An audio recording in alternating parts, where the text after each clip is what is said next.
Hari ini saya menangkap sebuah sinyalemen yang kurang baik menurut saya, yakni terkait dengan huruf G. Kita bisa lihat organisasi Freemasonry memiliki logo dengan huruf G. Anda bisa perhatikan dan kita semua bisa identifikasi. Saya jadi tertarik ketika membaca ulasan Kiai Alawi tentang sebuah buku. Kemudian saya coba searching buku tersebut di Google. Buku tersebut ditulis oleh Yuri Lina, yakni seorang penulis asal Estonia. Yuri Lina menulis sebuah buku yang judul bukunya yakni Architect of Deception, Secret of Freemasonry.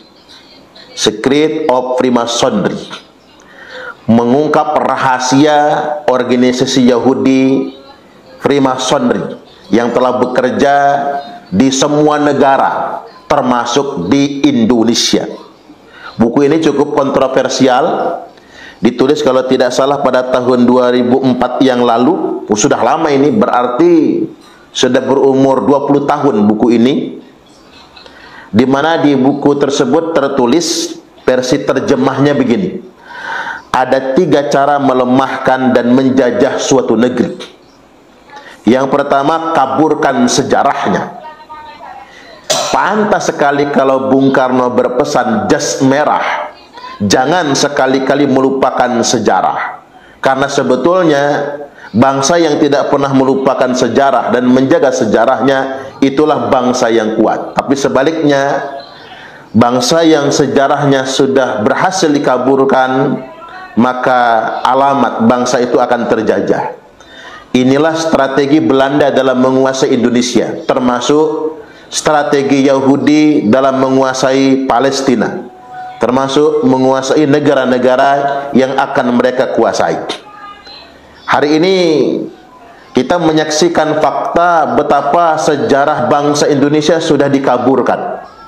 Ada pengaburan sejarah, ada pembelokan sejarah, di mana secara kebetulan kelompok-kelompok yang sengaja membelokkan sejarah ini punya plat G. Kemudian yang kedua, di buku tersebut tercatat, hancurkan bukti-bukti sejarah bangsa itu hingga tidak bisa diteliti dan dibuktikan kebenarannya. Dulu Belanda juga begitu, menghancurkan sejarah bangsa. Arsip-arsip di kerajaan leluhur kita dihancurkan, dibakar semua. Kalaupun ada yang tersisa, dibawa, diangkut ke Belanda. Kita pernah sangat menderita dijajah Belanda. Bukan cuma kita menderita dijajah, tapi sejarah bangsa kita dibelokkan, dimusnahkan oleh Belanda. Catatan-catatan arsip-arsip dibakar mereka semua. Kalaupun ada yang tersisa, dibawa ke Belanda sana. Dan hari ini juga kita dihadapkan dengan pembelokan sejarah tersebut. Jadi anak keturunan kita nanti tidak bisa meneliti lagi. Maka hari ini ada sekelompok ulama Nusantara yang berusaha menjaga sejarah bangsa Indonesia dari pembelokan-pembelokan. Itu semua semata-mata demi anak cucu kita, agar mereka tidak kemudian dimasuki oleh sejarah yang sesat atau yang sengaja disesatkan atau disimpangkan. Kemudian strategi yang ketiga, putuskan hubungan mereka dengan para leluhur dengan mengatakan jika leluhur itu bodoh dan primitif. Itu kan yang digambarkan oleh Belanda dan berbagai macam film-film kolosal yang menggambarkan leluhur kita itu primitif, dengan berbagai macam cerita yang dibumbui khurafat dan lain sebagainya. Dan ini semua kita alami di masa sekarang ini, di mana leluhur bangsa kita kemudian coba dinasabkan kepada klan tertentu, termasuk kemudian Wali Songo dianggap tidak ada. Ada juga yang membangun pernyataan, misalnya ini terang sekali, bahkan sempat tersebut oleh saudara kita UAS, kalau tanpa habaib bangsa Indonesia ini masih nyembah pohon, nyembah batu.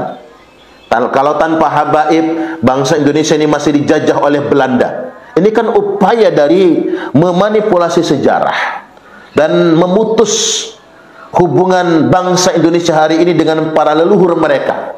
Padahal leluhur kita telah berjuang mengorbankan nyawa mereka ratusan ribu bahkan mungkin jutaan orang tua kita yang namanya tak tercatat dalam sejarah mengorbankan nyawanya demi perang melawan penjajah. Lalu seenak udele dewe, ada yang mengklaim kalau tanpa habaib Indonesia masih dijajah oleh Belanda, kalau tanpa habaib Indonesia masih nyembah batu.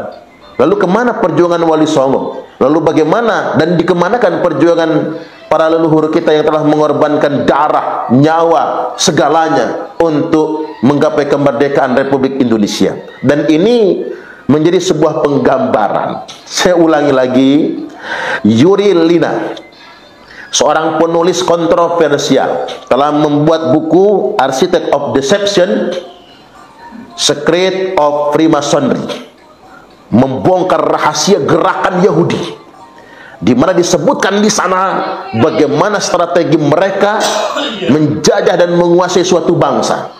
Yakni yang pertama, kaburkan sejarahnya. Yang kedua, hancurkan bukti-bukti sejarah bangsa itu hingga tidak bisa lagi diteliti dan dibuktikan kebenarannya. Dan yang ketiga, putuskan hubungan mereka dengan para leluhur dengan mengatakan jika leluhur mereka bodoh dan primitif. Ini jelas rahasia bagaimana gerakan Freemasonry yang logonya saja platnya G. Ada apa dengan plat G? Ada apa dengan grup haplogrup G sampai sedemikian rupa? Ya, saya juga tertarik dengan sebuah player yang dibagikan. Ini quotes dari yakni Brigjen Pol Raden Ahmad Nur Wahid, atau yang lebih dikenal dengan sebutan Gus Jenderal. Gus Jenderal mengatakan, waspadalah 3 strategi kelompok radikalisme dalam menghancurkan Indonesia. 1. Mengaburkan, menghilangkan, bahkan menyesatkan sejarah bangsa. 2. Menghancurkan budaya dan kearifan lokal bangsa Indonesia. Dan yang ketiga, mengadu domba di antara anak bangsa dengan pandangan intoleransi dan isu sara. Kembali lagi bahwasanya ini kan bagian dari sebuah strategi ingin menguasai Indonesia.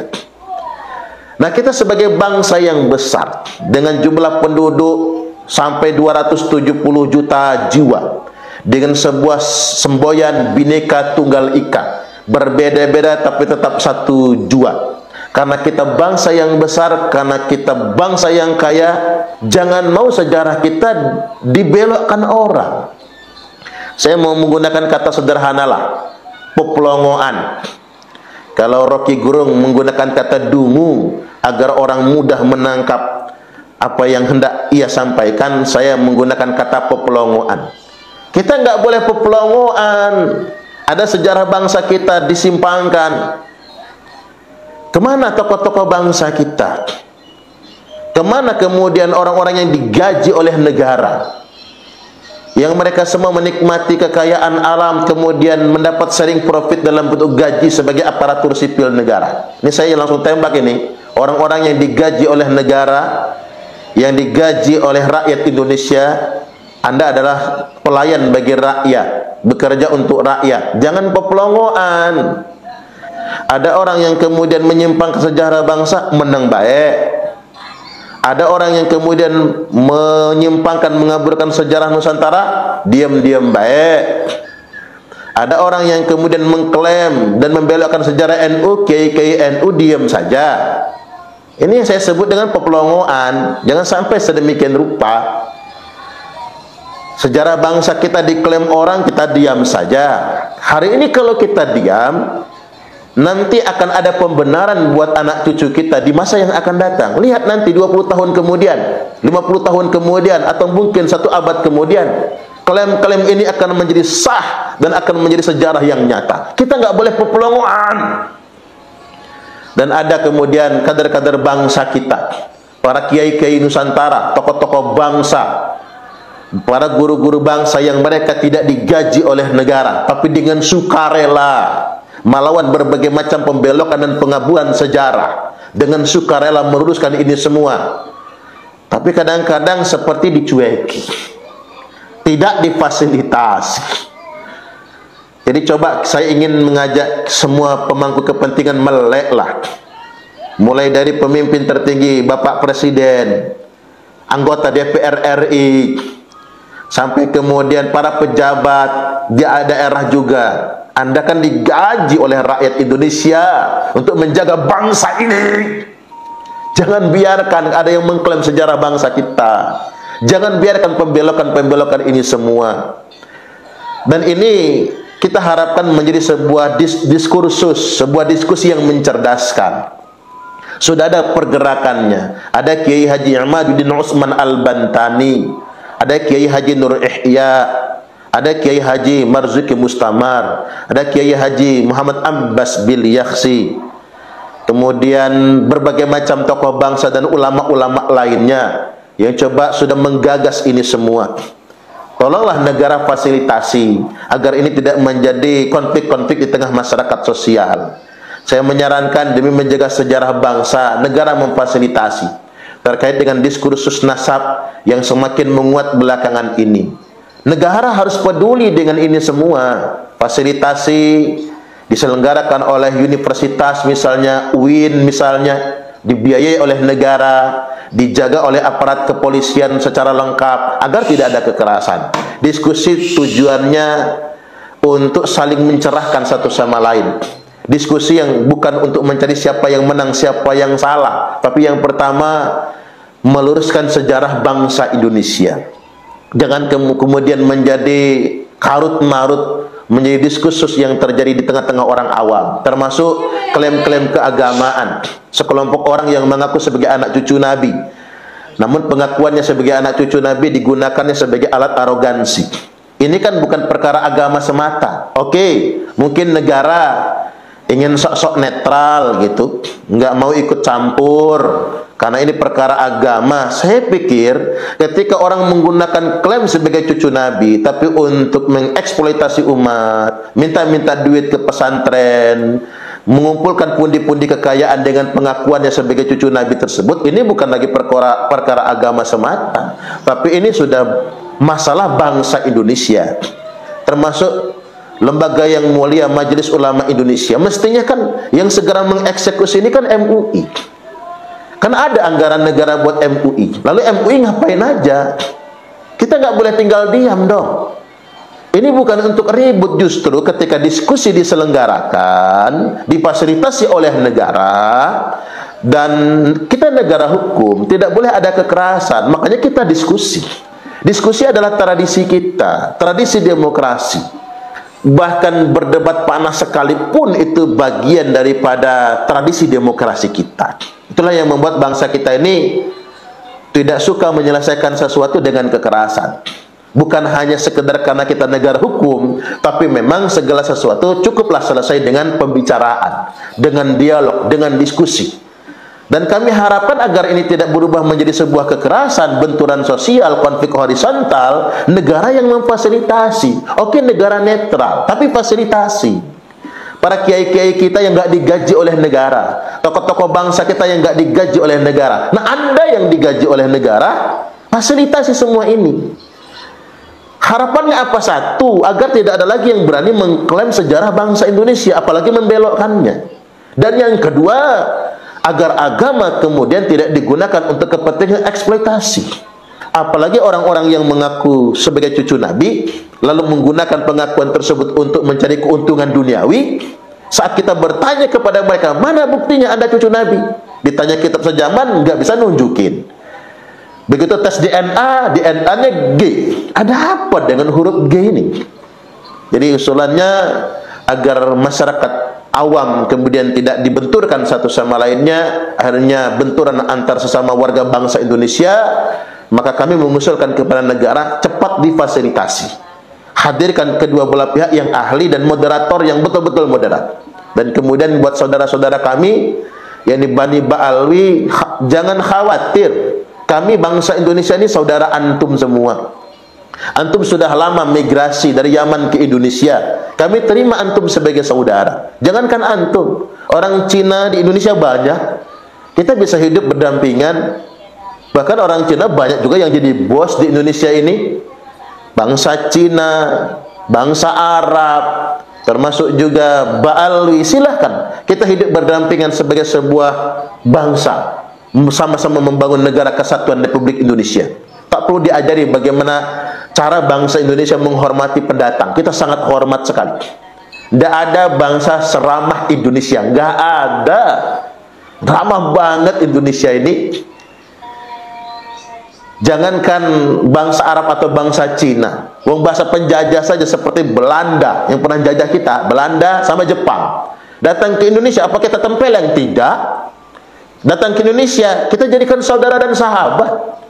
Bahkan betapa banyak sekarang pemain sepak bola naturalisasi yang mereka tadinya berkebangsaan Belanda, hari ini menjadi warga negara Indonesia, nggak jadi masalah. Saking baiknya bangsa Indonesia ini. Saya ingin tegaskan, nggak ada bangsa sebaik Indonesia. Orang Indonesia itu nggak pendendam. Maka buat saudara-saudara kami di Ba'alwi, nggak usah khawatir. Yuk kita sama-sama saja setara, sama-sama menjadi umat Nabi. Kayak yang kami minta sama sampean itu cuma satu, jangan ngaku-ngaku cucu Nabi. Udah ngaku cucu Nabi tapi tidak punya bukti. Ini yang jadi persoalan. Udah ngaku cucu Nabi tapi memanfaatkan itu sebagai privilege. Ngaku sebagai cucu Nabi tapi dijadikan privilege. Seakan-akan punya hak istimewa sebagai warga agama kasta tertinggi. Nggak bisa, bro. Kita nggak bisa bersaudara ketika Anda merasa lebih tinggi dari kami semua. Nggak bisa. Ini tolong buka telinga semua bangsa Indonesia. Jangan pernah mau direndahkan bangsa orang lain. Kita sama. Di satu sisi tak perlu mengajari kita untuk bersikap baik dengan pendatang. Kita sudah sangat baik. Kita nggak pernah zalim. Dan yang kedua, tapi jangan dong kemudian mentang-mentang kita bangsa yang ramah lantas kemudian ditaruh di bawah menjadi kasta yang rendah. Nggak boleh kayak gitu. Ini menyakiti, bahkan menyakiti hati Rasulullah sallallahu alaihi wasallam. Inna akramakum indallahi atqakum. Sesungguhnya yang paling mulia di antara kalian semua di sisi Allah hanyalah orang yang paling bertakwa. Inilah esensi ajaran Islam itu sendiri. Jadi jangan sekali-kali lagi menggunakan terminologi agama, klaim-klaim agama untuk merasa lebih istimewa daripada orang yang lainnya. Dan apa yang kita lakukan hari ini, mencerdaskan bangsa Indonesia, membebaskan bangsa Indonesia dari belenggu indoktrinasi spiritual yang membuat mereka menjadi bangsa budak atau rendah dan menganggap bangsa lain kemudian menjadi majikan. Ini adalah perjuangan yang dilakukan oleh Rasulullah sallallahu alaihi wasallam. Yakni apa? Perjuangan melepaskan budak dari perbudakan. Inilah yang dimaksud dalam firman Allah Ta'ala, wa ma adraka mal aqabah fakku raqabah. Tahukah engkau apa perjuangan yang paling sulit? Apa perjuangan yang mendaki lagi sukar itu? Yakni memerdekakan budak dari perbudakan, melepaskan masyarakat dari belenggu eksploitasi dan perbudakan spiritual. Wallahul muwaffiq ila aqwamit thariq. Wassalamualaikum warahmatullahi wabarakatuh.